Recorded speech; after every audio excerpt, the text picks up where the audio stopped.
ഓരോ മനുഷ്യനിലും കുടികൊള്ളുന്ന കഴിവുകളെ വികസിപ്പിച്ചെടുത്ത് ലക്ഷ്യപ്രാപ്തിയിലെത്തുമ്പോഴാണ് ആ ജീവിതം വിജയത്തിലെത്തുന്നത്.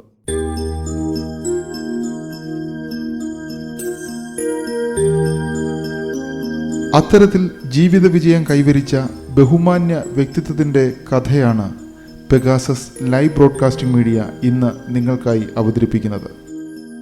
Reverend father John Varghese. Konni Elakollur Mudakkamannil father John Varghese electrical അച്ഛനായും കറണ്ട് അച്ഛനായുമൊക്കെ ഇന്ന് ജനഹൃദയങ്ങളിൽ സുപരിചിതനാണ്. പത്തനാപുരം പുന്നല മുടക്കമണ്ണിൽ പരേതനായ ശ്രീ ടി കെ വർഗീസിൻ്റെയും ശ്രീമതി അന്നമ്മയുടെയും മകനായി ജനിച്ച ഇദ്ദേഹം ബാല്യകാലം മുതൽക്കേ ശാസ്ത്രലോകത്തിൻ്റെ പിൻബലം ലഭിക്കുന്നതിന് മുമ്പ് തന്നെ ഈ മേഖലയിൽ കഴിവുകൾ തെളിയിച്ചു തുടങ്ങി.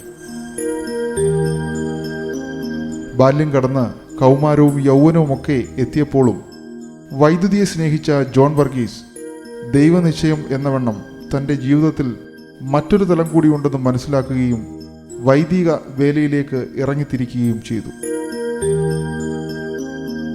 കേരളത്തിനകത്തും പുറത്തുമായി നിരവധി ദേവാലയങ്ങളിൽ ശുശ്രൂഷയ്ക്ക് ശേഷം ഇപ്പോൾ പുത്തൻപീടിക സെന്റ് മേരീസ് ഓർത്തഡോക്സ് വലിയ പള്ളിയിലെ വികാരിയായി സേവനമനുഷ്ഠിക്കുന്നു.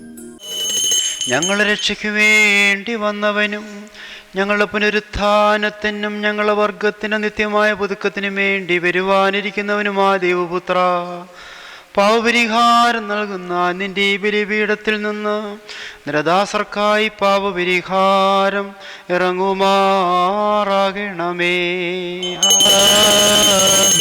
ദൈവമായ കർത്താവേ, കടങ്ങളുടെ പരിഹാരത്തിനും പാപങ്ങളുടെ മോചനത്തിനും ഞങ്ങളുടെ കർത്താവും ദൈവവുമേ, തിരുമുൻപാകെയുള്ള മോപ്രസന്നതിക്കുമായി വിലയേറിയതായ നിന്റെ വിശുദ്ധ ശരീരരക്തം അനുഭവിക്കുവാൻ പ്രതീക്ഷിച്ചു നിൽക്കുന്ന നിന്റെ ആരാധകരുടെ സംഘത്തെ അദൃശ്യമായ വലത്തുകൈ നീട്ടി വാഴ്ത്തി അനുഗ്രഹിക്കണമേ. നമ്മുടെ രക്ഷകനുമായ യേശുമിശിഹായാകും ദൈവത്തിൻ്റെ കൃപകളും അനുഗ്രഹങ്ങളും ഈ വിശുദ്ധതകൾ വഹിച്ചിരിക്കുന്നവരുടെ മേലും നൽകുന്നവരുടെ മേലും അനുഭവിക്കുന്നവരുടെ മേലും ഇവയിൽ പരിശ്രമിച്ചിട്ടുള്ളവരുടെ മേലും പരിശ്രമിക്കുന്നവരുടെ മേലും എപ്പോഴും ഉണ്ടാകണമേ.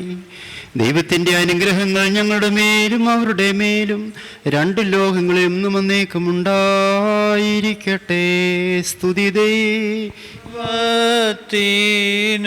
ദൈവത്തിനുയരത്തിൽ താൻ മാതാവേ ഉന്നതിയും മഹിമാമുടി സഹദേ മാർക്കും മൃദരിൽ കരുണയുമുണ്ടാകാം. ഹല്ലേലൂയ. ഞങ്ങളുടെ കർത്താവും എന്നേക്കും ഞങ്ങളുടെ ദൈവവുമായുള്ളവേ, നിനക്ക് സ്തുതി, നിനക്ക് സ്തുതി, നിനക്ക് സ്തുതി. ഞങ്ങളുടെ കർത്താവായ യേശുമിശിഹാ, ഞങ്ങൾ പഠിച്ച തിരുശരീരവും ഞങ്ങൾ പാനം ചെയ്ത രക്തവും ഞങ്ങൾക്ക് ശിക്ഷയ്ക്കും പ്രതികാരത്തിനുമായിട്ട് തീരരുതേ, പിന്നെയോ ഞങ്ങളുടെ ജീവനും രക്ഷിക്കുമായിട്ട് ഭവിക്കണമേ. ദൈവം തമ്പുരാനെ, ഞങ്ങളെ എല്ലാവരെയും അനുഗ്രഹിക്കണമേ. ഓവാകെ നമിക്കും നിന്നെ എല്ലാ നാവും സ്തുതി പാടും. കാവറടഞ്ഞോർന്നൽ ശരണം നീയേ, മൃതനുയർപ്പും നീതാനേ.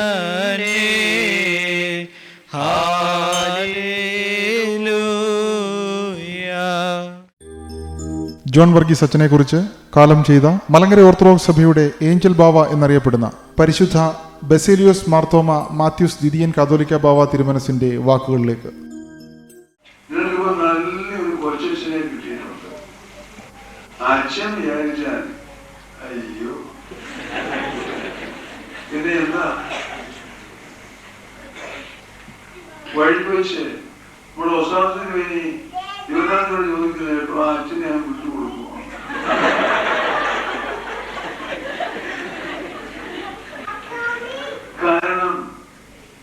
മനുഷ്യന് എഞ്ചിനീയറാണോ ഡോക്ടറാണോ അത് ഇനി എന്തോ ആണെന്ന് പറയാൻ മാത്രത്തില് എനിക്ക് പ്രയാസമാണ്. അത്രമാത്രം ചുറുചുറുക്കുള്ള നല്ല നല്ല നല്ല ഒരു കൊച്ചനെ കിട്ടിയിട്ടുണ്ട്. അതുകൊണ്ട് നിങ്ങൾ അദ്ദേഹത്തിന്റെ മുതൽ എടുക്കണം.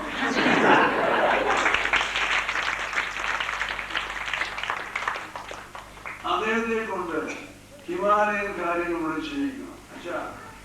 അച്ഛനാണ് ഹിമാലയ. വ്യത്യസ്തമായ അവതരണ ശൈലിയിലൂടെ സംഗീത ലോകത്തിലും തൻ്റെ വ്യക്തിത്വം തെളിയിച്ച ഫാദർ ജോൺ വർഗീസിൻ്റെ വിശേഷങ്ങളിലേക്ക് നമുക്ക് കണ്ണോടിക്കാം. നമസ്കാരം. പെഗാസസ് മീഡിയയുടെ പുതിയൊരു അധ്യായത്തിലേക്ക് ഏവർക്കും സ്വാഗതം. ഇന്ന് നമ്മൾ പരിചയപ്പെടാൻ പോകുന്ന വ്യക്തി വൈദിക പദവിയോടൊപ്പം വ്യത്യസ്ത മേഖലയിൽ കഴിവ് തെളിയിച്ച ഒരു ആചാര്യനെയാണ് റവറൻ ഫാദർ ജോൺ വർഗീസ്. സ്വാഗതം അച്ഛ. അച്ഛൻ്റെ ബാല്യകാലത്തെ പറ്റിയും ഈ ഇലക്ട്രിക്കൽ ഫീൽഡിലേക്ക് വന്നതിനെ പറ്റിയും ഒന്ന് പറയാമോ? ഞാൻ ജനിച്ചു വളർന്നത് മണ്ണാറക്കുളഞ്ഞി ദേശത്താണ്. അതിനുശേഷം ഞങ്ങളുടെ കുടുംബം പത്തനാപുരം കുന്നല എന്ന ദേശത്തേക്ക് മാറി താമസിക്കുകയും അവിടെയായിരുന്നു ബാല്യകാല വിദ്യാഭ്യാസമൊക്കെ ഉണ്ടായിരുന്നത്. ചെറുപ്പത്തിൽ തന്നെ എൻ്റെ മനസ്സിൽ കാര്യങ്ങളെക്കുറിച്ച് അറിയണമെന്നൊരാഗ്രഹം എപ്പോഴും ഉണ്ടായിരുന്നു. ഏതൊരു ഉപകരണം കണ്ടാലും അതിൻ്റെ പ്രവർത്തനം ഒന്ന് മനസ്സിലാക്കണമെന്ന് അതിയായ ആഗ്രഹം എനിക്കുണ്ടായിരുന്നു. അതിന് പ്രകാരം പ്രത്യേകിച്ച് എൻ്റെ ചെറുപ്പകാലത്ത് ഞങ്ങളുടെ ഭവനത്തിൽ ഇലക്ട്രിസിറ്റി ഇല്ലായിരുന്നു. ഞാൻ 10ാം ക്ലാസ്സിന് ശേഷമാണ് ഇലക്ട്രിസിറ്റിയൊക്കെ ഇവിടെ വന്നത് പോലും. എന്നിരുന്നാലും ചെറിയ ഒരു ട്രാൻസിസ്റ്റർ റേഡിയോ വീട്ടിൽ വാങ്ങിച്ചു. അപ്പോൾ അതിനുള്ളിലെ പ്രവർത്തനം കാണണം എന്നുള്ളൊരാഗ്രഹം അതിയായിട്ടുണ്ടായപ്പോൾ അത് ചെറുതായിട്ട് ഞാനൊന്ന് അഴിച്ചു നോക്കുവാനിടയായപ്പോൾ എൻ്റെ ഉപകരണങ്ങളൊന്നും തന്നെ ഒന്നുമില്ല. എന്നിരുന്നാലും അഴിച്ചു വഴിക്ക് അതിൻ്റെ വയറുകളൊക്കെ പോയപ്പോൾ അത് മെഴുകുതിരിയൊക്കെ വെച്ച് ഒട്ടിച്ച് നോക്കിയിട്ട് ഒക്കാതെ വന്നു.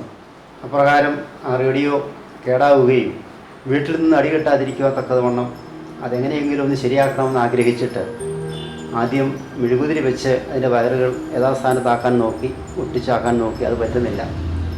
അന്ന് സോൾഡറിങ് ആണോ അല്ലെങ്കിൽ ഇലക്ട്രിസിറ്റി ഒന്നുമില്ലല്ലോ അവിടെ. പിന്നെ ഞാൻ അവസാനം കോമ്പസ് വെച്ച് ഒന്ന് കുത്തി ആ വയർ അവിടെ നിന്ന് ഒട്ടിച്ച് വെക്കുന്ന പോലെ ആക്കിയിട്ട് എങ്ങനെയെങ്കിലും പാട്ട് ഒന്ന് കേൾപ്പിച്ചിട്ട് അടിയിൽ നിന്ന് രക്ഷപ്പെട്ടു. എന്നിട്ടും എൻ്റെ ഉള്ളിലുള്ള ആഗ്രഹം മാറുന്നില്ല. ഇത് എങ്ങനെയാണ് ഇതിൻ്റെ പണികളൊക്കെ ഒന്ന് പഠിക്കണം. അപ്പോൾ അങ്ങനെ ഏത് ഉപകരണം കണ്ടാലും അതിൻ്റെ ഉള്ളിലെ പ്രവർത്തനത്തെക്കുറിച്ച് ഞാനൊന്ന് ചിന്തിക്കും. അതിന് പ്രകാരമാണോ എന്ന് എനിക്കറിയണം. അതാണ് ഒരു തുടക്കമായിട്ട് എനിക്ക് മനസ്സിലാകുന്നത്. പിന്നീട് 10ാം ക്ലാസ്സൊക്കെ കഴിഞ്ഞപ്പോഴത്തേക്ക് പത്തനാപുരം ആശ്രമവുമായിട്ട് ബന്ധപ്പെട്ട് ഞാൻ അവിടെ താമസിക്കാനിടയുണ്ടായി. അവിടെ താമസിച്ച സമയങ്ങളിൽ ഒരു പത്തനാപുരത്തൊരു വലിയ സ്കൂളും കോളേജും ഒക്കെ ഉണ്ട്. അതിൻ്റെ ലാബുകൾ വളരെ വിസ്തൃതമായ ലാബുകളാണ്. ഇത്തിരി പഴയ സ്കൂളാണ്.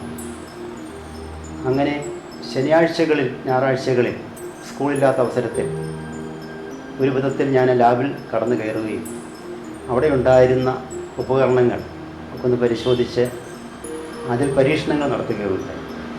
അവിടെ നിന്നാണ് ഇതിൻ്റെ ഒരു തുടക്കമെന്ന് വേണമെങ്കിൽ പറയാം.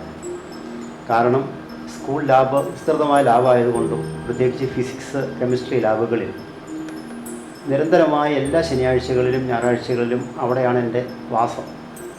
എന്നാൽ ഇതാരും അറിയുന്നതുമില്ല.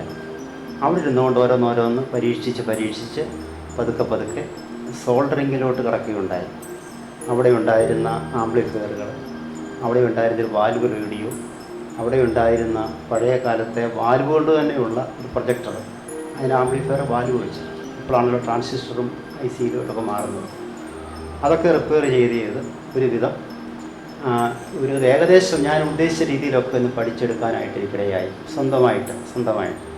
എന്നാൽ ഇന്ന് ഗൈഡ് ചെയ്യുവാനോ ഒരു പുസ്തകം വായിക്കാനുള്ള അവസരമൊന്നും കിട്ടുന്നില്ല ഇതിനെക്കുറിച്ച്, ഇലക്ട്രോണിക്സിനെ കുറിച്ച്. എന്നിരുന്നാലും അതിയായ ആഗ്രഹം ഉള്ളിൽ കിടക്കുന്നതുകൊണ്ട് അപ്പോൾ മിക്ക ഉപകരണങ്ങളിൽ ഞാൻ പരീക്ഷിച്ചു. ഒരുവിധം വിജയം കണ്ടെത്തുകയും ചെയ്തു. ചില അപകടങ്ങളൊക്കെ ഉണ്ടാകുന്നുണ്ട്. കെമിസ്ട്രിയിലൊക്കെ ചെയ്യുമ്പോൾ ചില ആസിഡൊക്കെ തിരിച്ചു മറിച്ച് ഒഴിക്കുമ്പോൾ ചില പൊട്ടിത്തെറികളും പുകകളും ഒക്കെ ഉണ്ടാകും. ചിലപ്പോൾ അതുപോലെ തന്നെ ചിലപ്പോൾ ഷോക്ക് അടിക്കും. എന്നിരുന്നാലും ഞാൻ പിന്മാറിയില്ല. എൻ്റെ ഉള്ളിലെ ആഗ്രഹം പിന്നെയും എന്നെ അതിലേക്ക് പ്രേരിപ്പിച്ചുകൊണ്ടേയിരുന്നു. അച്ഛൻ്റെ ജീവിതത്തിലെ മറക്കാനാവാത്ത സംഭവം എന്ന് പറയാം. ചെറുപ്പത്തിൽ മറക്കാനാവാത്ത സംഭവം ഈ സ്കൂളിൽ ലാബിൽ വെച്ച് ചില പൊട്ടിത്തെറികൾ ഉണ്ടായതൊക്കെ ഓർമ്മയിലുണ്ട്. ഒരു വലിയ പൊട്ടിത്തെറി ഉണ്ടായത് അവിടെ ആശ്രമത്തിലൊരു റീചാർജബിൾ ടോർച്ച് കൊണ്ടുവന്നു. അത് വിദേശത്ത് നിന്ന് അവിടുത്തെ റമ്പാശം കൊണ്ടുവന്നതാണ്. അപ്പോൾ അതിനുള്ളിൽ എന്താണെന്ന് അറിയണമെന്നൊരാഗ്രഹം എനിക്കുണ്ടായിട്ട് ഒരു ദിവസം ഞാനത് പൊളിച്ചെടുത്തു. പൊളിച്ച് അതിൽ നിക്കൽ കാഡ്മിയം ബാറ്ററി, ഒരു പ്രത്യേക സൈസ് ബാറ്ററിയാണ്. അതിലേക്ക് മിനിമം വോൾട്ടേജ് റീചാർജിന് വേണ്ടി കൊടുക്കാൻ പാടുള്ളൂ. എങ്ങനെയോ പരീക്ഷണത്തിൽ സ്ക്രൂ ഡ്രൈവർ എവിടെയോ തൊട്ടിട്ട് 220 വോൾട്ട് അതിലേക്ക് കയറുകയും വലിയ ബോംബ് പൊട്ടുന്നത് പോലെ 2 ബാറ്ററി പൊട്ടിത്തെറിച്ച് അവിടെയെല്ലാം ചിതറുകയും എൻ്റെ ശരീരത്തോടെ ചില ചികളുകളൊക്കെ കടന്നുപോയി. അതിൻ്റെ ഭിത്തിയിൽ തന്നെ ഒരു ചികളടിച്ചിട്ട് ആ ഭിത്തി എത്രയും ഇളകിപ്പോയി. അത്രമാത്രം ശബ്ദവും പുകയും അതുപോലെ തന്നെ തീയും ഒക്കെ ഉണ്ടായി. അവിടെ ഒരു പ്രകമ്പനമുണ്ടായി. ആളുകളൊക്കെ വന്നു കൂടിയപ്പോൾ, അച്ഛന്മാരും മറ്റുള്ളവരും വന്നു കൂടിയപ്പോൾ മുഴുവനും പൊട്ടിത്തെറിച്ച് അവിടെ കിടക്കുന്നൊരു അനുഭവമാണ്. എൻ്റെ ദേഹത്തോട് രക്തമൊക്കെ ചെറുതായിട്ട് ഒലിക്കുന്നുണ്ട്. അതിനുശേഷം എനിക്കൊരു വിലക്ക് ഉണ്ടായി. അവിടെ എൻ്റെ മുറിയിലോട്ടുള്ള കറണ്ട് വരെ കട്ട് ചെയ്ത് കളഞ്ഞു. എന്നിരുന്നാലും എൻ്റെ ആഗ്രഹത്തിന് ഒരു കുറവുമില്ല. പിന്നെയും അറിയണമെന്നുള്ള ആഗ്രഹം, ഇത് ചെയ്യണമെന്നുള്ള ആഗ്രഹം, നല്ല വിലക്കുമുണ്ട്. അവിടെ ഒരു പട്ടാള ചിട്ടയുള്ള സ്ഥലമാണ്. എന്നിരുന്നാലും എൻ്റെ ഉള്ളിലെ ആഗ്രഹം പിന്നെയും അതിലേക്ക് എന്നെ കൂടുതലായിട്ട് പ്രേരിപ്പിച്ചുകൊണ്ടിരുന്നു. അതിനുശേഷം ഇനി ഞാനവിടെ ഇലക്ട്രിസിറ്റി ആ മുറിയിലില്ല എങ്കിലും എനിക്ക് കിട്ടത്തക്കവണ്ണം അവരറിയാതെ വേറൊരു വഴി ഞാൻ കറണ്ടോടെ കൊണ്ടുവന്ന് പരീക്ഷണം തുടങ്ങി. അങ്ങനെ ഒരു വയർ മാത്രം കൊണ്ടുവന്നിട്ട് അവിടുന്ന് തറയിൽ നിന്ന് എർത്തിൽ നിന്ന് ഒരു വയറെടുത്തിട്ട് അതേ പരീക്ഷണം തുടങ്ങി. അങ്ങനെയും പരീക്ഷണം അവരറിയാതെ, പക്ഷേ നിർഭാഗ്യവശാൽ അതും കയറിപ്പിടിയും കൂടി. അവസാനം ഒന്നും ചെയ്യാനൊക്കാത്ത എന്നെ ഒരു ബന്ധനസ്ഥനാക്കിയതുപോലെ അവരൊരു മുറിക്കുള്ളിലാക്കി. പക്ഷേ എന്നാലും എൻ്റെ ഉള്ളിലെ ഈ കൗതുകം, അതായത് ഒരു ശാസ്ത്ര കൗതുകം പോലെ, അത് പിന്നെയും വളർന്നുകൊണ്ട് ഇരിക്കുകയായിരുന്നു. അതിനുശേഷം കുറച്ച് നാൾ കഴിഞ്ഞപ്പോഴത്തേക്ക് കാരണം ഇലക്ട്രിസിറ്റിയൊക്കെ തന്നു. ചെറുതായിട്ടൊക്കെ ഫാൻ റിപ്പയറിങ്, അങ്ങനെയുള്ള ചില റിപ്പയറിങ്ങിലേക്ക് കടന്ന് പിന്നെയും ഒരു റേഡിയോ റിപ്പയർ ചെയ്യാൻ എനിക്കൊരവസരം കിട്ടി. ഒരു പഴയ റേഡിയോ. അപ്പോഴത്തേക്കൊരു സോൾഡറിങ് എനിക്ക് കിട്ടി. ഒരച്ഛൻ എനിക്ക് വാങ്ങിച്ചു തന്നു. ആ സോൾഡറിങ് ഉപയോഗിച്ച് ആ റേഡിയോ പതുക്കെ അഴിച്ചഴിച്ച് അത് റിപ്പയർ ചെയ്ത് ശരിയാക്കിയത് അവിടെ വലിയൊരു സന്തോഷമായിരുന്നു. അങ്ങനെ ചെറിയ അംഗീകാരം അതിലൂടെ ലഭിക്കാൻ തുടങ്ങി. അങ്ങനെയാണ് അതിലേക്ക് പിന്നെ എനിക്കൊരു അംഗീകാരത്തിലൂടെ പിന്നെ പതുക്കെ അനുഭവത്തോടു കൂടി ചെറിയ കാര്യങ്ങൾ, ആശ്രമത്തിലെ ഇലക്ട്രിസിറ്റിയുമായിട്ട് ബന്ധപ്പെട്ട കാര്യങ്ങൾ, മോട്ടറുമായിട്ട് ബന്ധപ്പെട്ട കാര്യങ്ങൾ, പിന്നെ അതുപോലെ തന്നെ സ്കൂളിലെ പതുക്കെ അങ്ങോട്ട് ചെല്ലാൻ തുടങ്ങി. ഞാൻ ആ പരീക്ഷിച്ച സ്കൂളിലെ പിന്നെ പള്ളിയിലെ കാര്യങ്ങൾ ഇലക്ട്രിസിറ്റിയുമായിട്ട് ബന്ധപ്പെട്ട് അങ്ങനെ എനിക്കൊരു അനുവാദവും അംഗീകാരവും പതുക്കെ ലഭിക്കുവാനായിട്ട് തുടങ്ങി. അച്ഛൻ്റെ ഈ പ്രവർത്തന മേഖലയിൽ കുടുംബത്തിൻ്റെ സപ്പോർട്ട് എങ്ങനെയാണ്? കുടുംബം അച്ഛമ്മയും 2 കുഞ്ഞുങ്ങളുമാണ്. മൂത്തത് മകൾ ജോസി, അതായത് മകൻ ജോബിൻ. 2 പേരും എഞ്ചിനീയറിംഗ് വിദ്യാഭ്യാസം കഴിഞ്ഞു. മകൾ M.Tech കഴിഞ്ഞ് വിവാഹം കഴിച്ചയച്ചു. ഇപ്പോൾ അബുദാബിയിലാണ്. മകൻ കമ്പ്യൂട്ടർ സയൻസ് എഞ്ചിനീയറിംഗ് കഴിഞ്ഞ് ഇപ്പോൾ ജോലിക്ക് വേണ്ടി ഇങ്ങനെ അന്വേഷിക്കുന്നു. കുടുംബത്തിൻ്റെ നല്ല സപ്പോർട്ടാണ് എനിക്ക് ലഭിച്ചുകൊണ്ടിരിക്കുന്നത്. ഞാൻ അതുകൊണ്ട് തന്നെ സാധാരണ മേളിൽ നിന്നാണ് പണിയുന്നത്. അപ്പോൾ ഞാൻ വിചാരിച്ചു താഴോട്ട് വന്ന് എല്ലാവരും കണ്ടുകൊണ്ട് പണിയാമെന്നൊക്കെ വിചാരിച്ച് ഇവിടെ ഒരു ഡെസ്കൊക്കെ ഇട്ട് അവിടെ നിന്ന് പണിഞ്ഞുകൊണ്ടിരിക്കുകയായിരുന്നു. അങ്ങനെ എപ്പോഴും ഇങ്ങനെ ഞാൻ പണിഞ്ഞുകൊണ്ടിരിക്കും. രാത്രിയിൽ ഒരു 1 മണി വരെ എൻ്റെ പരീക്ഷണങ്ങളും ഇങ്ങനെയുള്ള ഈ മേഖലയിൽ ഇങ്ങനെയുള്ള പരീക്ഷണങ്ങൾ നടന്നുകൊണ്ടിരിക്കും. ഒരു ദിവസം ഒരു തോരനകത്ത് ഒരു 1-2 ചെറിയ കടി കൊള്ളുന്നു, കിടുകിടാണ്. നോക്കിയപ്പോൾ അതിനകത്ത് റെസിസ്റ്റൻസ് അറിയാമല്ലോ, ചെറിയ പുഴു പോലെ ഇരിക്കുന്ന ക്വാർട്ടർ വാട്ടിൻ്റെ ചെറിയ റെസിസ്റ്റൻസ് ഒരു 3-4 കിട്ടി. എങ്ങനെയോ തോരനകത്ത് ഇത് കടന്നുകൂടി. അങ്ങനെ ഒരു ദിവസം ഞാൻ കടന്നുകൂടിയപ്പോൾ അവരെല്ലാം കൂടെ ചിരിച്ചു. ഞാൻ വൈകിട്ട് വന്നപ്പോൾ ഇവിടുത്തെ എല്ലാ സാധനങ്ങളും അറിയാതെ മുകളിലോട്ടാണ് പോയി. അങ്ങനെ ആ ഡെസ്കും സാധനം മുതൽ തന്നെ മുകളിൽ കൊണ്ട് പിന്നെയും കുടിയിരുത്തി. അപ്പോൾ അവിടെ തന്നെ നിന്നാണ് കൂടുതലും പണിയുന്നത്. എന്നാൽ ചിലപ്പോഴൊക്കെ ചൂട് കൂടുമ്പോൾ താഴോട്ടും വന്ന് പണിയും. നല്ല സപ്പോർട്ടാണ്, എല്ലാ കാര്യത്തിലും നല്ല സപ്പോർട്ട് അവിടെ ഭാഗത്തു നിന്നുണ്ട്. പ്രത്യേകിച്ച് ഞാൻ രാത്രിയിലാണ് കൂടുതലും. ഏകാന്തത ഉണ്ടെങ്കിൽ ഈ പരീക്ഷണങ്ങളൊക്കെ ചെയ്യുമ്പോൾ ഒരു വിജയം വരുത്താൻ പറ്റുകയുള്ളൂ. അങ്ങനെ രാത്രിയിലൊക്കെ എത്ര താമസിച്ചാലും ഒരു കുഴപ്പമില്ല. അത്തരത്തിൽ അവിടെ നിന്ന് പണിയൊക്കെ ചെയ്യും. നല്ല സപ്പോർട്ടാണ്. പള്ളിയിലെ പ്രവർത്തനങ്ങൾക്കൊപ്പം അച്ഛൻ എങ്ങനെയാണ് ഈ മേഖലയിൽ സമയം കണ്ടെത്തുന്നത്? ഞാൻ ദേവാലയത്തിലെ പ്രവർത്തനങ്ങൾക്കാണ് എപ്പോഴും മുൻഗണന കൊടുക്കാറുള്ളത്. അവിടെ നിന്ന് ശിഷ്ടസമയം കിട്ടിയെങ്കിൽ മാത്രമേ ഈ മേഖലയിലോട്ട് മാറുകയുള്ളൂ, സമയമെടുക്കത്തുള്ളൂ. കൂടുതൽ ഞാൻ അതുകൊണ്ട് രാത്രി സമയങ്ങളാണ് ഇതിനു വേണ്ടി ഞാൻ സമയമെടുക്കുന്നത്. അപ്പോൾ പള്ളിയിലെ ഒരു പ്രവർത്തനത്തിനും ഒരു ഭംഗം വരാതെ പ്രത്യേകിച്ച് ഏത് ആവശ്യങ്ങൾ വന്നാലും അവരുടെ കൂടെ നിൽക്കത്തക്കതിന് വണ്ണം എപ്പോഴും ഞാൻ അവരുടെ കൂടെയുണ്ട്. ഇപ്പോൾ ഞാൻ പ്രവർത്തിക്കുന്നത് പുത്തൻ പീടികയാണ്, സെൻറ്റ് മേരീസ് കഴിഞ്ഞ പള്ളിയിലാണ്. ഇവിടുത്തെ ഇലക്ട്രിസിറ്റിക്ക് ഒരു പ്രത്യേകതയുണ്ടല്ലോ, അത് എങ്ങനെയാണെന്ന് പറയാമോ? ഇവിടുത്തെ ഇലക്ട്രിസിറ്റിയുടെ ഒരു പ്രത്യേകത, ഇവിടെ AC ഓൾട്ടർനേറ്റീവ് കറണ്ട് അല്ല. ഇവിടെ മുഴുവൻ പ്രവർത്തിക്കുന്നത് DC-യിലാണ്. DC 12 വോൾട്ടിലാണ് പ്രവർത്തിക്കുന്നത്. നമുക്കൊരു വിചാരമുണ്ട് നമ്മുടെ എക്യുപ്മെൻറ്റ്സൊക്കെ ഹൈ വോൾട്ടിലെ വർക്ക് ചെയ്യും. അങ്ങനെയല്ല. പ്രത്യേകിച്ച് ഇപ്പോൾ LED യുഗം വന്നു കഴിഞ്ഞപ്പോഴത്തേക്ക് ഒരു LED ബൾബ് വർക്ക് ചെയ്യുവാൻ 3 to 4 വോൾട്ടേജ് മതി. അതിനുള്ളിൽ വർക്ക് ചെയ്യും, നല്ല ഭംഗിയായിട്ട് വർക്ക് ചെയ്യും. അപ്പോൾ നമ്മുടെ ഹൈ മാസ്ക് ലൈറ്റ് പോലും അത്രയും വോൾട്ടേജ് മതി. അപ്പോൾ ഈ 220 വോൾട്ടിനെ ഈ 3 to 4 അല്ലെങ്കിൽ 3.5 വോൾട്ടിലേക്ക് താഴ്ത്തിയിട്ട് വേണം നമുക്ക് അതിനെ പ്രകാശിപ്പിക്കാം. അപ്പോൾ ഈ താഴ്ത്തുമ്പോഴത്തേക്ക്, അതായത് 220 വോൾട്ട് താഴേക്ക് വരുമ്പോൾ അതിനെ വരുത്തുന്ന എക്യുപ്മെൻ്റൊക്കെ ഉണ്ടല്ലോ, അതിനൊരു പവർ സപ്ലൈ ഒക്കെ ഉണ്ട്. അവിടെ കുറച്ച് എഫിഷ്യൻസി കുറയാൻ സാധ്യതയുണ്ട്. അതിലും നല്ലത് നമുക്ക് DC ആണെങ്കിൽ DC-യിൽ തന്നെ ഡയറക്റ്റ് വർക്ക് ചെയ്യിച്ചാൽ ഈ ബൾബുകളൊക്കെ പ്രകാശിക്കുന്നത് വളരെ സ്മൂത്തായിട്ട് പ്രകാശിക്കുകയും ചെയ്യും. യാതൊരു മിന്നലോ വെട്ടലോ ഒന്നുമില്ലാതെ. ഇവിടുത്തെ ലൈറ്റുകൾ ശ്രദ്ധിച്ചാൽ അറിയാം, ഒരു മിന്നലും വെട്ടലും ഒന്നുമില്ലാതെ പ്രവർത്തിക്കാൻ. അത് ഡയറക്റ്റ് കറണ്ടാണ്, 12 വോൾട്ടിലാണ്. അതുകൊണ്ട് ഇവിടുത്തെ എല്ലാ സിസ്റ്റവും ഞാൻ ഈ വീട് വയർ ചെയ്യുമ്പോൾ തന്നെ അപ്രകാരം ഒരു വയർ കൂടി അഡീഷണൽ ഇട്ടതുകൊണ്ട് എനിക്കിത് ഇതിലേക്ക് മാറ്റുവാൻ പ്രയാസം മാറ്റാൻ പറ്റുമായിരുന്നു. ഇവിടുത്തെ ബൾബുകൾ, LED ബൾബുകൾ, LED ട്യൂബുകൾ, അതുപോലെ തന്നെ ഇവിടുത്തെ ഫാൻ, ഈ ഫാനെല്ലാം 12 വോൾട്ടിലാണ് വർക്ക് ചെയ്യുന്നത്. 10 വാട്ട്സ് മതി ഒരു ഫാൻ വർക്ക് ചെയ്യുവാൻ, ഒരു 3 സ്പീഡിൽ. നമ്മുടെ സാധാരണ കൺവെൻഷണൽ പഴയ AC ഫാൻ വർക്ക് ചെയ്യുവാൻ ഏകദേശം ഒരു 100 വാട്ട്സ് എടുക്കും. പ്രത്യേകിച്ച് അതിലെ പൊടിയൊക്കെ പറ്റി പഴക്കം കൊണ്ടൊക്കെ 100 വാട്ട്സ് സാധാരണ ഞാൻ ആംപിയർ മീറ്റർ വെച്ച് നോക്കിയിട്ടുണ്ട്. അപ്പോൾ നമുക്ക് 100 വാട്ട്സിൻ്റെ സ്ഥാനത്ത് 10 വാട്ട്സ്. അപ്പോൾ ഒരു ഫാനിൻ്റെ, ഒരു AC ഫാൻ വർക്ക് ചെയ്യുന്ന സ്ഥാനത്ത് 10 ഫാൻ വർക്ക് ചെയ്യാൻ പറ്റും. അപ്പോൾ അങ്ങനെ നമ്മുടെ കറണ്ട് ചാർജ് ഒരുപാട് കുറയ്ക്കുവാൻ പറ്റും. അതുപോലെ തന്നെ LED ബൾബുകൾ ഉപയോഗിക്കുന്നത് കൊണ്ടും DC-യിൽ ഉപയോഗിക്കുന്നത് കൊണ്ടും താരതമ്യേന പിന്നെയും നമുക്ക് കറണ്ട് ചാർജ് കുറയ്ക്കുവാൻ പറ്റും. അതാണ് DC-യും AC-യും തമ്മിലുള്ള വ്യത്യാസം. AC-ക്ക് ഒരു വേറൊരു പ്രശ്നമുള്ളത്, നമ്മൾ AC വയറിൽ, ലൈവ് വയറിൽ തൊട്ടാൽ നമ്മളെ കറണ്ട് അടിക്കും. ഇവിടുത്തെ ഏത് വയറിൽ ആർക്ക് ഇവിടെ തൊടാം, ഒരിക്കലും കറണ്ട് അടിക്കുകയില്ല. കാരണം DC 12 വോൾട്ട് അപകടകാരിയല്ല. പക്ഷേ ലോ വോൾട്ടേജ് ആണെങ്കിൽ ഹൈ ആംപിയർ കൊടുക്കുന്നുണ്ട്. അതുകൊണ്ടാണ് ഇത്രയും ലൈറ്റുകളും ഫാനുകളും എല്ലാം തന്നെ വർക്ക് ചെയ്യുന്നത്. നമ്മുടെ TV, ഇപ്പോഴത്തെ LED TV ആണ്. അതും നമുക്ക് DC-യിൽ തന്നെ വർക്ക് ചെയ്യാനായിട്ട് പറ്റും. അതിനകത്ത് ചെറിയ ഒരു അഡ്ജസ്റ്റ്മെൻറ്റ് ചെയ്താൽ AC-യിൽ നിന്നിനെ DC ആക്കാൻ പറ്റും. അതുപോലെ തന്നെ ഇപ്പോഴത്തെ ഫ്രിഡ്ജുകൾ, അതും സ്മാർട്ട് ഫ്രിഡ്ജുകളാണ്, ഇൻവെർട്ടർ ഫ്രിഡ്ജുകളാണ്. അതിലും ചെറിയൊരു സംവിധാനം ചെയ്താൽ അതും DC-യിലേക്ക് മാറ്റുവാൻ പറ്റും. മോട്ടർ ഇപ്പോൾ BLDC ടൈപ്പ് മോട്ടർ വരുന്നുണ്ട്. സോളാറിന് ഉപയോഗിക്കുന്ന മോട്ടറുകൾ ഇപ്പോൾ വരുന്നുണ്ട്. അങ്ങനെ എല്ലാ എക്യുപ്മെൻറ്റ്സും നമുക്ക് DC-യിൽ വർക്ക് ചെയ്യാൻ പറ്റും. അതുപോലെ തന്നെ 12 വോൾട്ടിൽ നിന്നും DC-യെ ഉയർത്തുന്ന ബൂസ്റ്റ് സംവിധാനങ്ങളൊക്കെ ഇവിടെ ഉണ്ട്. അങ്ങനെ 24-ലാണ് വർക്ക് ചെയ്യേണ്ടത്, 24 അതിനെ ബൂസ്റ്റ് ചെയ്യാൻ പറ്റും.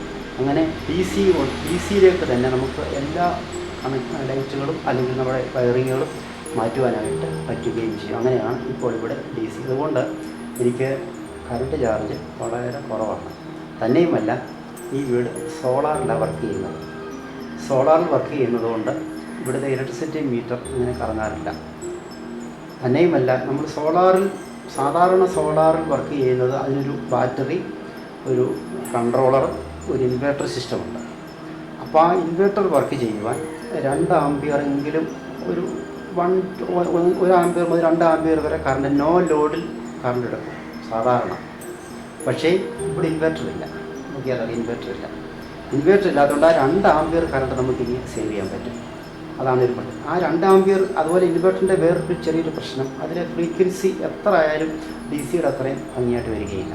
എത്ര ഫിൽറ്റർ ചെയ്താലും കറക്റ്റായിട്ട് അതിൻ്റെ ഫ്രീക്വൻസി കറക്റ്റ് ആകുകയില്ല. പക്ഷേ ഇതാവുമ്പോൾ അങ്ങനെ യാതൊരു ഹമ്മിങ്ങോ ഒന്നും വരാതെ ഭംഗിയായിട്ട് വർക്ക് ചെയ്യുകയും ചെയ്യും. ഇവിടെ ഒരു 14 വർഷം കൊണ്ട് സോളാറിലാണ് വർക്ക് ചെയ്യുന്നത്. ഈ വീട് മുഴുവനും ഒരു പ്രത്യേകത കൂടി ഉണ്ട്. അച്ഛൻ ഒരുപാട് കണ്ടുപിടുത്തങ്ങളൊക്കെ നടത്തിയിട്ടുണ്ടല്ലോ. അപ്പം ജനത്തിന് ഉപകാരപ്പെടുന്ന രീതിയിൽ ഇപ്പം റീസെൻ്റായിട്ട് എന്തെങ്കിലും കണ്ടുപിടുത്തങ്ങൾ നടത്തിയിട്ടുണ്ടോ? പേറ്റന്റ് കിട്ടത്തക്കവണ്ണമുള്ള കണ്ടുപിടുത്തങ്ങളൊന്നും ഞാൻ ചെയ്യുന്നില്ല.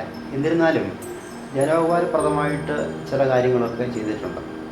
ഈ അടുത്ത ഇടയിൽ ഞാൻ ചെയ്തൊരു കാര്യം, ഒരു നല്ല എല്ലാവർക്കും ചെയ്യാവുന്നൊരു കാര്യമാണ്.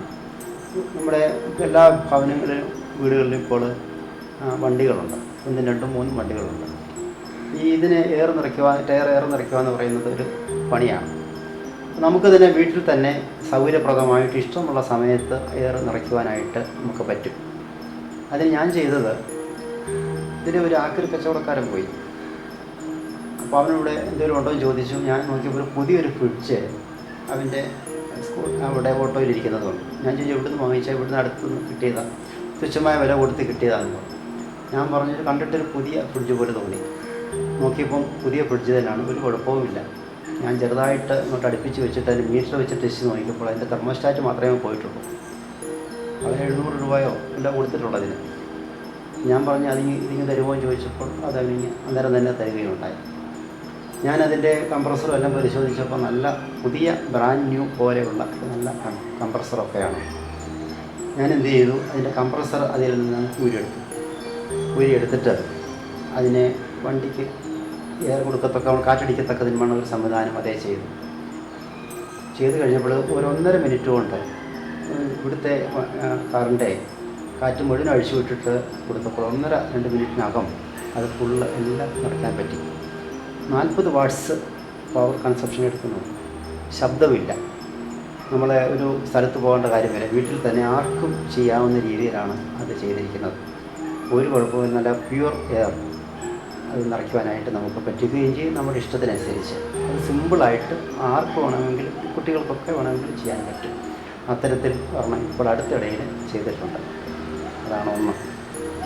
പിന്നീട് ഞാൻ ചെയ്തത് സോളാറിലെ ഈ സോളാർ ഉൽപ്പാദിപ്പിക്കുന്ന കറണ്ട് അതുപോലെ തന്നെ ബാറ്ററിയിലേക്ക് കൊടുക്കണം. അതിന് സോളാർ കൺട്രോളർ എന്ന് പറയുന്ന ഒരു ഡിവൈസ് വേണം. MPPT എന്നൊക്കെ പറയുന്ന ഒത്തിരി സോളാർ കൺട്രോൾസുണ്ട്. ഞാൻ സ്വന്തമായിട്ടൊരു കൺട്രോൾ ഒട്ടും ഈ MPPT ആണെങ്കിൽ എല്ലാം സ്വല്പം അതിനകത്ത് ലോസ് വരും, പവർ ലോസ് വരും. അത് ഫുൾ കിട്ടത്തക്ക വണ്ണം ഞാൻ സ്വന്തമായിട്ടൊരു സിസ്റ്റം ഉണ്ടാക്കിയിട്ടുണ്ട്. അത് പുതിയ കണ്ടുപിടുത്തമല്ല, ഇപ്പോൾ നിലവിലുള്ളത് തന്നെ കൂടുതൽ കാണാത്ത ഒരു സിസ്റ്റം, എങ്ങും കണ്ടിട്ടില്ല അങ്ങനെ ഒരു ഡെവലപ്പ്. അതുകൊണ്ട് സോളാർ ഉൽപ്പാദിപ്പിക്കുന്ന ആ കറണ്ട് ഇലക്ട്രിസിറ്റി അതുപോലെ തന്നെ ബാറ്ററിയിൽ സ്റ്റോർ ചെയ്യാൻ പറ്റും. ഈ ഇലക്ട്രോണിക് മേഖലയിലല്ലാതെ മറ്റെന്തെങ്കിലും മേഖലയിൽ അച്ഛൻ്റെ കഴിവ് അച്ഛൻ തെളിയിച്ചിട്ടുണ്ടോ? എൻ്റെ ആഗ്രഹം എല്ലാ മേഖലയിലും പോകണമെന്ന്. എല്ലാ മേഖലയിലും ഇലക്ട്രോണിക്സിൻ്റെ അതൊരു മേഖല, അങ്ങനെയുള്ള ഒത്തിരി ടെക്നിക്കൽ മേഖലകളുണ്ടല്ലോ. ഉദാഹരണം ഓട്ടോമൊബൈൽ മേഖല. ഇവിടുത്തെ വണ്ടികൾ ഞാൻ തന്നെ ശരിയാക്കണം. എന്ത് പണി വന്നാലും ഞാൻ തന്നെ ശരിയാക്കണം, മിക്ക പണികളും. ഈ അടുത്തിടെയായിട്ട് എൻ്റെ സ്കൂട്ടർ അത് വെള്ളം ഒഴിച്ചാൽ ഓടിക്കുന്നത്. കൗതുകം തോന്നുമായിരിക്കാം. അതായത് ഹൈഡ്രജൻ ഉപയോഗിച്ചിട്ട്, പുതിയ കണ്ടുപിടുത്തമല്ല, പക്ഷേ എന്നിരുന്നാലും അത് വളരെ നിസ്സാര ചെലവിൽ വെള്ളത്തെ വിഘടിപ്പിച്ച് ഹൈഡ്രജനും ഓക്സിജനുമായിട്ട് ആ ഹൈഡ്രജൻ എടുത്ത് അത് അതിൻ്റെ ഇതിലേക്ക് കൊടുത്ത് ഓടിക്കുന്നത്. അതിന് ഫിൽറ്ററിൽ കൊടുത്താൽ മതി, സിമ്പിളാണ്. അങ്ങനെയാണ്. അതിൽ പെട്രോളും കൂടി വേണം. അപ്പോൾ അങ്ങനെ ആകുമ്പോഴത്തേക്ക് നമുക്കൊരു 150 കിലോമീറ്റർ മുതൽ മുകളിലേക്ക് പെട്രോൾ കിട്ടാൻ സാധ്യതയുണ്ട്. പക്ഷേ അത് വാണിജ്യാടിസ്ഥാനത്തിൽ എങ്ങനെ അപകടം കൂടാതെ ചെയ്യാൻ പറ്റുമോ എന്ന് നമുക്ക് നോക്കണം. ഞാൻ പരീക്ഷണാർത്ഥ അടിസ്ഥാനത്തിൽ ചെയ്തെന്ന് മാത്രമേ ഉള്ളൂ. അത് നല്ല ഒരു സംരംഭമായിട്ട് എനിക്ക് തോന്നുകയാണ്. ഞാനത് പരീക്ഷിച്ച് നോക്കിയിട്ടുണ്ട്. ഞാനിവിടെ നിന്ന് ചങ്ങനാശ്ശേരി വരെ പോയിട്ട് തിരിച്ചു വന്നിട്ടുണ്ട്. ഇതിനു വേണ്ടി മാത്രം പരീക്ഷിക്കാൻ വേണ്ടി തിരിച്ചു വന്നിട്ടുണ്ട്. കുറച്ച് പെട്രോൾ ഒഴിച്ചുകൊണ്ട് അത് പൂർണ്ണ വിജയമായിരുന്നു.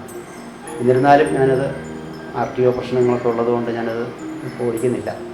അത് അങ്ങനെ ഓട്ടോമൊബൈലിൻ്റെ പണികളും എനിക്ക് ചെയ്യാൻ സന്തോഷമാണ്, പഠിച്ച് ചെയ്യാൻ സന്തോഷമാണ്. പിന്നീടുള്ളത് എല്ലാ മേഖലയിലും പോകണമെന്നൊരാഗ്രഹമുണ്ട് എനിക്ക്. എന്തും, ഇവൻ പെയിൻറ്റിങ് വരെ. എനിക്ക് കഥയിലൊക്കെ ഞാൻ തന്നെ പെയിൻറ്റ് ചെയ്തത്. നമുക്കങ്ങനെ ആഗ്രഹം കൊണ്ട് ചെയ്യുന്നതാണ്. പെർഫെക്ഷൻ ഒക്കെ വന്നോളൂ. അതുകൊണ്ട് നമ്മൾ ആഗ്രഹിച്ചാൽ നമുക്ക് എന്ത് കാര്യവും ആർക്കും ചെയ്യാൻ പറ്റും. ഒരു വൈദികൻ എന്നുള്ളതിൽ ഒത്തിരി പരിമിതികളുണ്ടെങ്കിൽ പോലും എല്ലാ പണികളും സിമെൻറ്റ് വർക്ക് ചെയ്യാൻ പറ്റും. അതുപോലെ തന്നെ സംഗീത മേഖലയിലേക്ക് ഞാൻ തിരിഞ്ഞത് അറിയാമല്ലോ. ഇപ്പോൾ ഞാൻ മാക്കാങ്കുന്ന് കൺവെൻഷൻ്റെ കഴിഞ്ഞ 5 വർഷമായിട്ട് ഞാനാണ് അതിൻ്റെ ഡയറക്ടറായിട്ട് പാട്ടുകൾ ചെയ്യുന്നത്. ഇവിടെ കോന്നി 38 പള്ളികൾ ചേർന്നൊരു വലിയ കൺവെൻഷനുണ്ട്. അതിൻ്റെ കൺവെൻഷൻ, അതിൻ്റെ കീബോർഡും പാട്ട് പഠിപ്പിക്കുന്നത് ഞാനാണ്. കല്ലൂപ്പാറ പള്ളിയിൽ, കല്ലൂപ്പാറ വലിയ പ്രസിദ്ധമായ പള്ളിയാണ്. അവിടുത്തെ 15 നോയമ്പ് സമയത്തെ കൺവെൻഷൻ തുടർച്ചയായിട്ട് ഇവിടുത്തെ ഒരു ഗ്രൂപ്പ് അവിടെ പോയി ചെയ്യുന്നുണ്ട്. അതും പഠിപ്പിക്കുന്നത് ഞാനാണ്.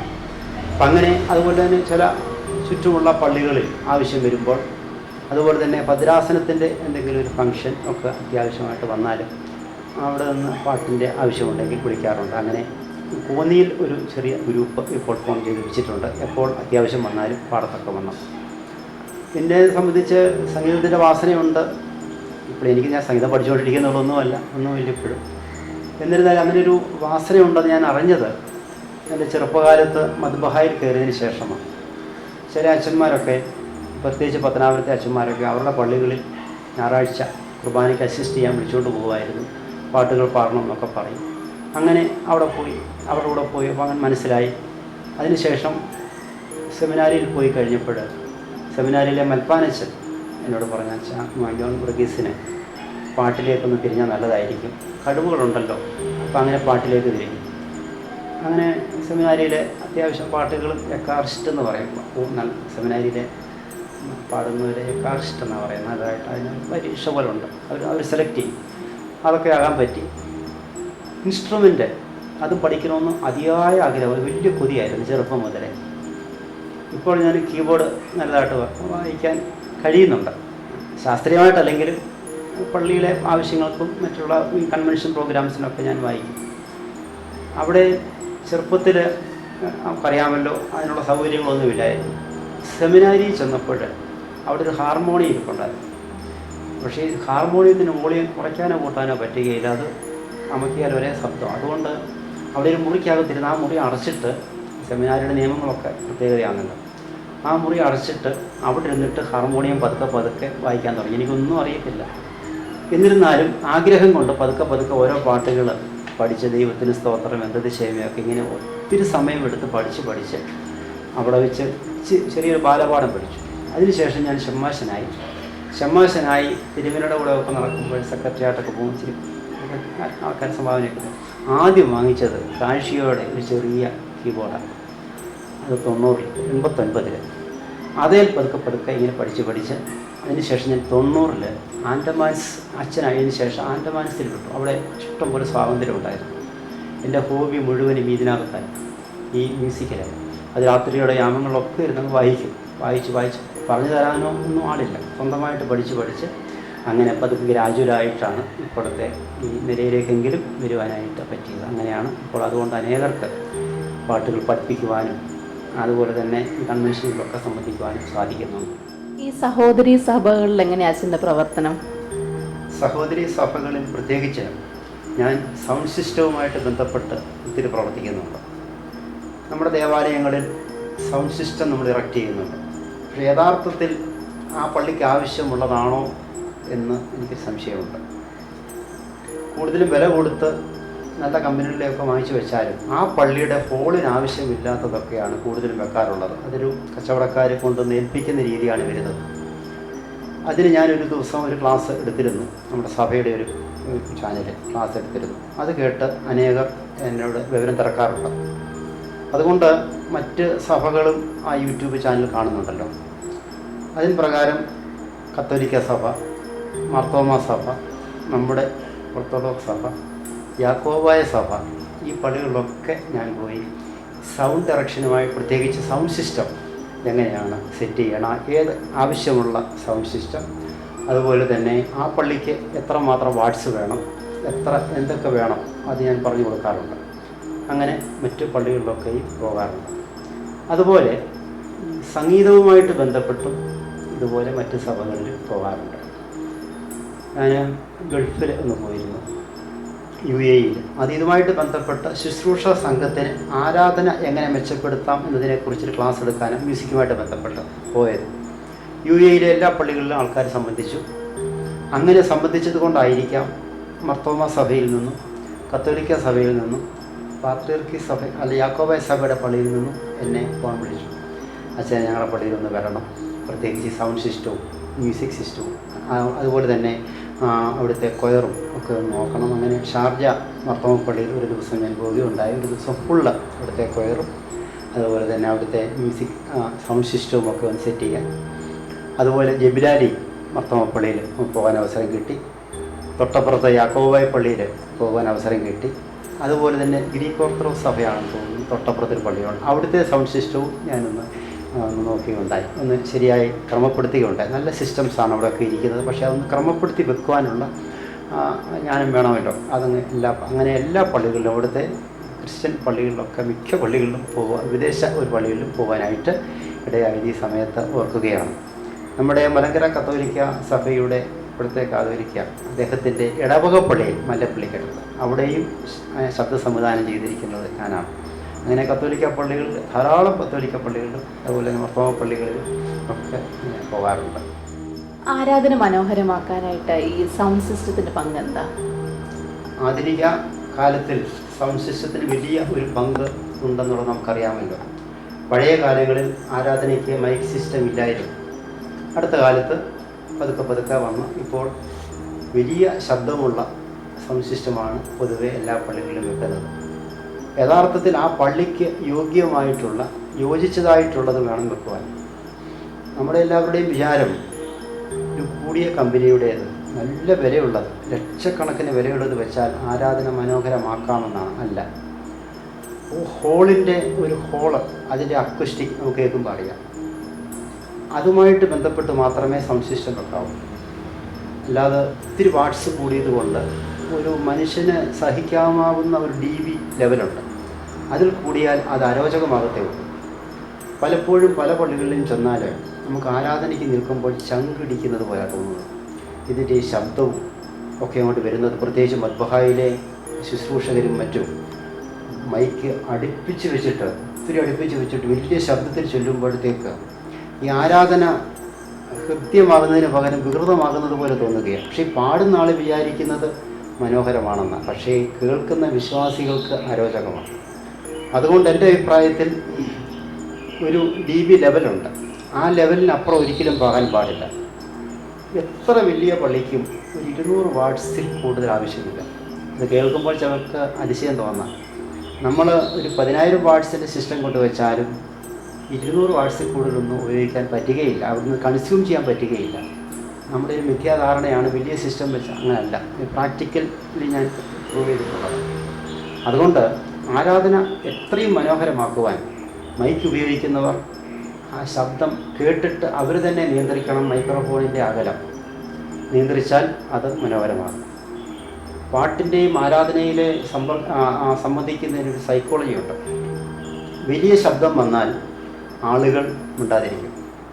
ചെറിയ ശബ്ദം വന്നാൽ, അതായത് ഒന്നും വേണ്ട, ഈ പാടുന്ന ആളും വായിക്കുന്ന ആളും വിചാരിച്ചാൽ മതി മറ്റുള്ളവർ കൂടി പാടട്ടെ, ഞാൻ മാത്രം പാടിയാൽ പോരാ എന്ന് വിചാരിച്ച് പാടിയാൽ, അല്ലെങ്കിൽ ആ ശബ്ദം പുറപ്പെടുവിച്ചാൽ എല്ലാവരും കൂട്ടമായിട്ട് ഒരുമിച്ച് പാടും. ഞാൻ കൂടുതലും അത്തരത്തിൽ ഞാൻ പോകുന്ന പള്ളികളിലൊക്കെ അങ്ങനെ പ്രാക്ടീസ് ചെയ്യാറുണ്ട്. അപ്പോൾ ആ പാടുന്ന ആൾ, വായിക്കുന്ന ആൾ മൈക്രോഫോണിൻ്റെ അകലം ക്രമപ്പെടുത്തി ഒന്ന് ശബ്ദം ക്രമീകരിച്ച് ജനങ്ങളോട് പാടത്തക്കവണ്ണം അക്കമ്പനി ചെയ്യത്തക്കതിന് സഹകരിക്കണമെന്നുള്ളതാണ് എൻ്റെ അഭിപ്രായം. അതുകൊണ്ട് സൗണ്ട് സിസ്റ്റം വാങ്ങിക്കുമ്പോൾ അറിയാവുന്ന ആരെങ്കിലും വിളിച്ചിരുന്നാൽ ഉപദേശം വാങ്ങിച്ചിട്ട് വേണം അത് വാങ്ങിച്ചിട്ട് പോകാൻ. ഞാനിപ്പോൾ കൂടുതലും ചെയ്യുന്നത് ഒരു 3-4 പള്ളികളിൽ ഇപ്പോൾ ചെയ്തിട്ടുള്ളത് ജനങ്ങളെ മുഴുവനും പാടിക്കുക. അതായത് മദ്ബഹായിൽ ശുശ്രൂഷകരുണ്ട്, ശുശ്രൂഷകരും ജനങ്ങളും ഒരുമിച്ച് പാടുക. അതാണ് സ്വർഗീയം. പുരുഷന്മാരൊരു ശാൻസ, സ്ത്രീകളൊരു ശാൻസ. മ്യൂസിക് മൈൽഡായിട്ട് ഒരു മ്യൂസിക് അക്കമ്പനി ചെയ്യുന്നു. ഞാനിപ്പോൾ സാധാരണ എല്ലാവരും ചെയ്യണമെന്ന് ഞാൻ പറയുന്നില്ല, ഞാൻ പ്രീ റെക്കോർഡഡ് ആയിട്ടുള്ള മ്യൂസിക്കാണ് ചെയ്തു വെച്ചിരിക്കുന്നത്. ഇപ്പോൾ വിളിവ് കുറഞ്ഞൊരു ഈശോ തന്നെ ഒരു 3-4 ട്യൂണിൽ റെക്കോർഡ് ചെയ്ത് വെച്ചിട്ടുണ്ട്. അത് പല പിച്ചിലും പല സ്പീഡിലും ഒക്കെ അറേഞ്ച് ചെയ്ത് വെച്ചിട്ടുണ്ട്. ഓരോ ഞായറാഴ്ചയും അത് സ്റ്റാർട്ട് ചെയ്യുമ്പോൾ തന്നെ ജനത്തിന് അറിയാം ഈ ദിവസം ഈ സ്കെയിലിലായിരിക്കും പോകുന്നത്. അപ്രകാരമാണ് ഇപ്പോൾ പോയിക്കൊണ്ടിരിക്കുന്നത്. അപ്പം അങ്ങനെ ഒരു 4 ആഴ്ച കഴിയുമ്പോൾ മാത്രമേ ട്യൂൺ മാറുകയുള്ളൂ. അപ്പോൾ 4 ആഴ്ചയും വ്യത്യസ്തങ്ങളായ ട്യൂണുകൾ, എല്ലാ ദിവസവും ഒരേ ട്യൂൺ പോകാതെ വ്യത്യസ്തങ്ങളായ ട്യൂണുകൾ ഓരോ ദിവസവും തന്നെ വന്നുകൊണ്ടിരിക്കും. അപ്പോൾ അങ്ങനെ ഒരു കീബോർഡിസ്റ്റിൻ്റെ ആവശ്യമില്ലാതെ, എന്നാൽ വളരെ മനോഹരമായി യാതൊരു തെറ്റും കൂടാതെ വളരെ ഭംഗിയായിട്ടുള്ള താളത്തിലും പിച്ചിലും ട്യൂണിലും ഒരുപോലെ പോകാനായിട്ട് അപ്രകാരം കഴിയും. അങ്ങനെ വരുമ്പോൾ വളരെ ഹൃദ്യമായിരിക്കും ആരാധന. ഒരിക്കൽ പരിശുദ്ധ കാതോലിക്ക ബാവ ഇപ്പോഴത്തെ കാതോലിക്ക ബാവ തിരുമേനി ഞാനിരിക്കുന്ന പള്ളിയിൽ വന്നപ്പോൾ ഒത്തിരി അപ്രീഷിയേറ്റ് ചെയ്യുകയുണ്ടായി. കാരണം ജനങ്ങൾ മുഴുവൻ ഉച്ചത്തിൽ പാടുകയും പ്രതിവാക്യം ചൊല്ലുകയും ചെയ്യുമ്പോൾ ജനങ്ങൾക്ക് തന്നെ ഒരു വലിയ ആത്മീയ നിർവൃതിയും സന്തോഷവും ഉണ്ടാകും. അത്തരത്തിലായിരിക്കണം നമ്മുടെ ആരാധന കൊണ്ടുപോകുന്നത്. അച്ഛന് ഒരുപാട് കഴിവുകളൊക്കെ ഉണ്ടല്ലോ, അപ്പോൾ അതിനനുസരിച്ചൊരു എഡ്യൂക്കേഷൻ അച്ഛൻ ലഭിച്ചിട്ടുണ്ടാവുമല്ലോ. അപ്പോൾ അച്ഛൻ്റെ ക്വാളിഫിക്കേഷനൊക്കെ എന്താ? യഥാർത്ഥത്തിൽ ഞാൻ ഈ ചെയ്യുന്നതൊക്കെ എഡ്യൂക്കേഷനുമായിട്ട് ബന്ധപ്പെട്ടല്ല. യഥാർത്ഥത്തിൽ ഞാൻ തന്നെ ദൈവത്തിൽ ആശ്രയിച്ചുകൊണ്ട് ദൈവം തന്ന ഒരു താലന്ത്, ഒരു കഴിവ്, അത് കുഴിച്ചിടാതെ അത് ഇനി വ്യാപാരം ചെയ്യുന്ന ഒരു രീതിയാണെന്നാണ് ഞാൻ മനസ്സിലാക്കുന്നത്. എന്നിട്ടെല്ലാം വ്യാപാരം ചെയ്യാൻ പറ്റുമെന്ന് എനിക്കറിയത്തില്ല, ചെയ്തിട്ടില്ല. എനിക്കറിയാം ഒരു കോണ് മാത്രമേ തൊട്ടിട്ടുള്ളൂ. ശരിക്കും വ്യാപാരം ചെയ്താൽ നമുക്കെല്ലാം ദൈവം തമ്പുരാൻ ഒത്തിരി കഴിവ് തന്നിട്ടുണ്ട്. എല്ലാവർക്കും ഈ കഴിവുകൾ നമ്മൾ മനസ്സിലാക്കി ഒരു പ്രോത്സാഹനം കൂടി നമുക്ക് ആരെങ്കിലുമൊക്കെ തന്നാൽ ഒരുപാട് നമുക്ക് വരാൻ പറ്റും. എല്ലാ മേഖലയിലും എത്തിപ്പെടാൻ പറ്റും എന്നാണ് എൻ്റെ പരിപൂർണ്ണ വിശ്വാസം. അതുകൊണ്ട് എൻ്റെ കോളേജ് വിദ്യാഭ്യാസമല്ല, പക്ഷേ എനിക്ക് ഒരു കാര്യം പഠിച്ചതുകൊണ്ട് ഒരു കാര്യമുണ്ട്, ഇതിൻ്റെ എല്ലാം തിയറി എനിക്ക് മനസ്സിലാവും. ഇത് പറയാനും പഠിപ്പിക്കാനും ഒക്കെ പറ്റുകയും ചെയ്യും. അത്തരത്തിൽ ഒരു അടിസ്ഥാനം വിദ്യാഭ്യാസത്തിന് ലഭിച്ചിട്ടുണ്ട്, അത് ഞാൻ മറക്കുന്നില്ല. പക്ഷേ ഇത് പഠിച്ചെടുത്തത് പ്രാക്ടിക്കലായിട്ട് ഗ്രാജുവലി ഒത്തിരി കഷ്ടപ്പെട്ടും മെനക്കെട്ടും അങ്ങനെ ഒത്തിരി ഉപയോഗിച്ചു. അങ്ങനെയൊക്കെയാണ്, ത്യാഗം സഹിച്ചുമൊക്കെയാണ്. പറഞ്ഞിട്ട് അപകടമൊക്കെ ഉണ്ടായ കാര്യം മിക്കവാറും അപകടങ്ങളൊക്കെ ചെറുതായിട്ടൊക്കെ ഇങ്ങനെ ഇപ്പോഴും ഉണ്ടാകാറുണ്ട്. പക്ഷേ എന്നാലും അറിയാനുള്ള ആഗ്രഹം ആ ഉള്ളിൽ, അതാണ് യഥാർത്ഥ ഗുരു എന്ന് പറയുന്നത്. അറിയാനുള്ള ഒരു ആഗ്രഹം, അതാണ് നമ്മളെല്ലാം തിരുവായിരിക്കട്ടെ. അച്ഛൻ പാട്ട് പാടുമെന്ന് പറഞ്ഞല്ലോ, അപ്പം ഞങ്ങളുടെ പ്രേക്ഷകർക്ക് വേണ്ടിയിട്ട് ഒരു പാട്ട് പാടാവോ? തീർച്ചയായും പാടാകട്ടെ.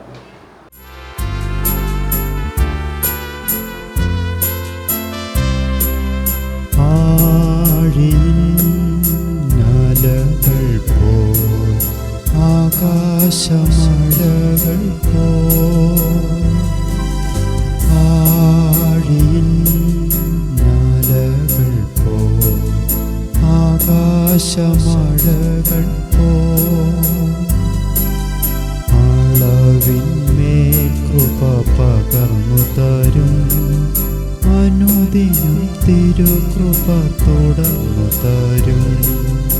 അളവിന്മേൽ കൃപ പകർന്നു തരും അനുദിനം തിരുകൃപ തുടർന്നു തരും.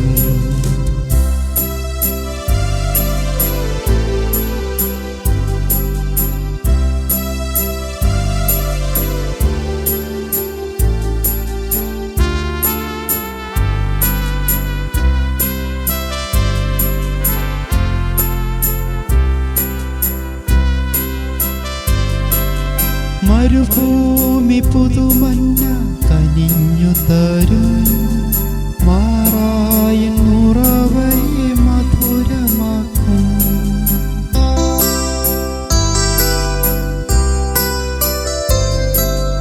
മരുഭൂമി പുതുമഞ്ഞ കനിഞ്ഞു തരും, മാറായൻ ഉറവയെ മധുരമാക്കും. മനുഷ്യരിൽ ആശ്രയം ഒരു നാളും വേണ്ടിനി, യഹോവയാണെൻ ബലം എൻ ശരണം. മനുഷ്യരിൽ ആശ്രയം ഒരു നാളും വേണ്ടിനി, യഹോവയാണെൻ ബലം എൻ ശരണം. ആഴിനലകൾ പോൽ ആകാശമഴകൾ പോൽ, അളവിന്മേൽ കൃപ പകർന്നു തരും അനുദിനം തിരുകൃപ തുടർന്നു തരും. അളവിന്മേൽ കൃപ പകർന്നു തരും അനുദിനം തിരുകൃപ തുടർന്നു തരും. ഇത്രയും നേരം ഞങ്ങൾക്കൊപ്പം ചെലവഴിച്ച അച്ഛനും കുടുംബത്തിനും ഞങ്ങളുടെ 1000 ആശംസകളും പ്രാർത്ഥനകളും നേരുന്നു. ഇനിയും കൂടുതൽ ഉയർച്ചയിലേക്ക് ചെല്ലുവാനായിട്ട് അച്ഛന് ദൈവം അനുഗ്രഹിക്കട്ടെ എന്ന് ആശംസിക്കുന്നു, പ്രാർത്ഥിക്കുന്നു. പെഗാസസ് മീഡിയയ്ക്ക് എല്ലാ ആശംസകളും നന്മകളും പ്രത്യേകമായിട്ട് ഈ സമയത്ത് നേരുകയാണ്. കൂടുതൽ ഉയരങ്ങളിലേക്ക് ഉയർന്നു വരുവാൻ ഈ മീഡിയയ്ക്ക് ഇടയാകട്ടെ എന്ന് ആശംസിക്കുകയും പ്രാർത്ഥിക്കുകയും ചെയ്യുന്നു. പ്രത്യേകമായ നന്ദി ഈ സമയത്ത് പെഗാസസ് മീഡിയയ്ക്ക് അറിയിക്കുകയും